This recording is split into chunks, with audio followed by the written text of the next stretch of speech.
Me chamo Reginaldo Neto e eu vou dar uma aula hoje de Fundamentos de Programação. Bem, para a gente começar a falar de programação, nós precisamos entender o que é um algoritmo. Um algoritmo é um conjunto das regras e procedimentos lógicos perfeitamente definidos que levam à solução de um problema em um número finito de etapas. Ou seja, um algoritmo nada mais é do que um conjunto de comandos que nós utilizamos para que o computador entenda o que ele deve fazer para executar a solução de um problema. Alguns pontos importantes eu destaquei em negrito, que são as regras, ou seja, os comandos que a gente manda o computador fazer, e os procedimentos lógicos, que é a lógica por trás, qual que é o pensamento por trás desses comandos para executar a solução desse problema.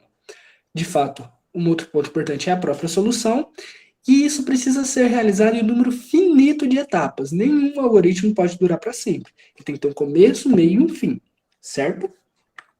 Bem, vamos elencar um pouquinho mais a fundo esses 4 tópicos aqui. Vamos começar falando das regras. Como eu disse anteriormente, as regras elas tratam de uma linguagem imperativa, o que o programador, no caso você aluno, está mandando o computador fazer. Então você fala para o computador, leia alguma coisa, escreva alguma coisa, repita, pare, você manda o computador fazer através de comandos. Nós também temos estruturas condicionais, se, então, se não, e assim por diante. Procedimentos lógicos. Para a gente entender um pouco da lógica, do pensamento por trás desse algoritmo, nós precisamos entender alguns conceitos básicos dos algoritmos. E o primeiro deles são as variáveis. Variáveis, assim como na matemática, são letras, na matemática no caso, que ela assume vários valores de números, como por exemplo x, y, pode assumir diversos valores para determinados contextos, certo? Aqui na programação, nós podemos pensar em variáveis como gavetas ou como caixas, em que a gente consegue armazenar alguma coisa dentro dela. Nesse caso aqui, nós conseguimos armazenar peças de roupas dentro dessas gavetas, gaveta 1, 2 e 3. Cada uma a gente armazenou uma peça de roupa diferente. Trazendo para o contexto computacional, nossas variáveis podem ser pensadas como caixas mesmo, dentro da memória do computador. Deste modo, nós podemos imaginar que nós temos ali uma caixa que pode armazenar um número, por exemplo, e a gente chama essa caixa por um nome que fique fácil de lembrar.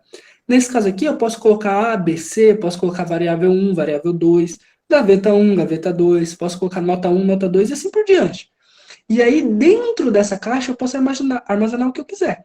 O que for mais interessante para a minha lógica desse algoritmo, para conseguir resolver esse problema que está sendo elencado. Então, nós podemos fazer comparações com isso. Imagine o exemplo das caixas. Eu falei que eu posso ter várias caixas, cada uma com um valor diferente dentro, e eu quero comparar. Eu pego a caixa A e a caixa B, e eu comparo as duas. Vejo qual que é maior, qual que é menor, vejo se elas são iguais. Eu faço isso através de comparadores lógicos. Igual, maior, menor. E aí um exemplo de problema simples, que nós podemos resolver só com esses conceitos que já foram elencados. Como eu posso definir se o número é positivo ou negativo? Então, considerando que o usuário já digitou um número, e eu já salvei esse número dentro de uma variável. Então, eu recebi esse número do usuário e salvei ele dentro de uma variável. Essa variável se chama x. Como que eu posso pensar para saber se essa variável é positiva ou negativa? Eu não sei que número que o usuário vai digitar. Eu sei que se ele digitar 2, esse é um número positivo. Mas o computador não sabe, ele vai ter que estar ali pronto na hora. Então, eu faço uma estrutura genérica. Então, eu utilizo a estrutura de comparação, C.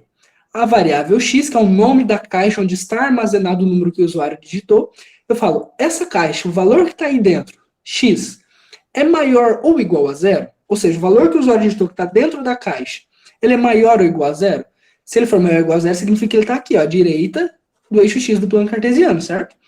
Então, escreva positivo. Ou seja, se o número que o usuário digitou está à direita do zero, ele é um número positivo, certo? Se não, significa que ele está à esquerda. Então, escreva negativo. Estou mandando o computador escrever. E deste modo, eu consigo fazer com que qualquer número que o usuário digite, esse algoritmo seja capaz de definir se ele é positivo ou negativo. Certo? Bem, a terceira e última estrutura que nós vamos aprender nessa aula básica de procedimentos lógicos, de programação, são as repetições. As repetições são muito importantes para resolver alguns problemas um pouquinho mais para frente, que nós não vamos ver nessa aula, mas é interessante saber o conceito delas para saber como que o computador pensa a respeito delas. Pensa, né? Porque o computador não pensa. Quem pensa somos nós e nós mandamos ele realizar alguma coisa. Bem, Aqui nós temos um exemplo de algoritmo em um esquema de bloquinhos, e nós vamos ver aqui, ó. Aqui é o início e o fim do algoritmo. Lembra que todo algoritmo precisa ter início e fim, e aqui no meio é a lógica dele. Então ele começa o algoritmo, ele vem até aqui, e aí tem um layer x, ou seja, o computador vai ler a variável x. Automaticamente significa que ele está esperando o usuário digitar alguma variável para que ele possa armazenar essa variável, esse valor, dentro do x, certo? Beleza, o usuário digitou lá 5, por exemplo. Ele vai descer aqui. X, ou seja, 5 é maior do que 0? Sim. Então ele vai encerrar o algoritmo, ou seja, nós podemos perceber que esse algoritmo, ele encerra o seu funcionamento quando o usuário digita um número positivo. Mas se o usuário digitasse um número negativo, por exemplo, menos 5, então ele começou, o usuário digitou menos 5, ele veio para cá. Menos 5 é maior do que 0? Não. Então, ó, ele segue o caminho do não e volta para o estado anterior. Isso significa que ele vai estar esperando outra leitura. Então ele vai estar nesse ciclo repetitivo enquanto o usuário digita números negativos, até que venha o primeiro positivo e aí encerre o funcionamento do algoritmo, certo? Essa é uma estrutura básica de repetição que mais para frente nós vamos ver mais aprofundado. Portanto, nós podemos concluir que todos os algoritmos eles precisam ter uma solução finita. Todo problema precisa de uma solução, e aí nós criamos algoritmos para encontrar essas soluções.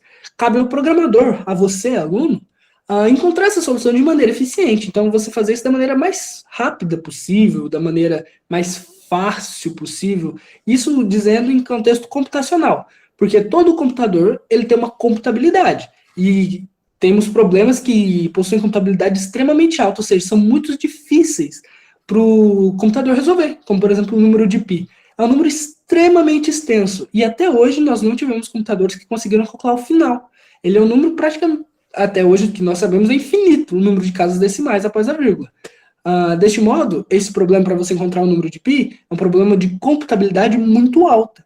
Agora, um problema para descobrir se o número é positivo ou negativo é de computabilidade muito simples. Apenas uma estrutura condicional nós já conseguimos resolver, certo? E como eu disse anteriormente, todo algoritmo ele precisa ter um início e um fim. Pois bem, então vamos para um exemplo. Faça um algoritmo que calcule a média aritmética de duas notas. Bem, assim como um problema simples do nosso dia a dia, como por exemplo instalar uma lâmpada, nós nos deparamos com um problema e precisamos extrair quais são as informações importantes desse problema. Nesse caso da lâmpada, a gente precisa de uma escada, a gente precisa da própria lâmpada, aí a gente tem que colocar a escada, subir na escada, instalar a lâmpada, descer da escada, e aí sim ligar o interruptor para ver se a lâmpada está funcionando, certo? A mesma coisa para os algoritmos. Nesse caso aqui, nós precisamos de pelo menos duas variáveis, porque é o que ele fala aqui, ó, duas notas. Então a gente sabe que a gente vai precisar de pelo menos duas variáveis para armazenar cada uma dessas notas. Nós vamos ter que realizar um cálculo de média aritmética, porque é o que está descrito aqui no enunciado.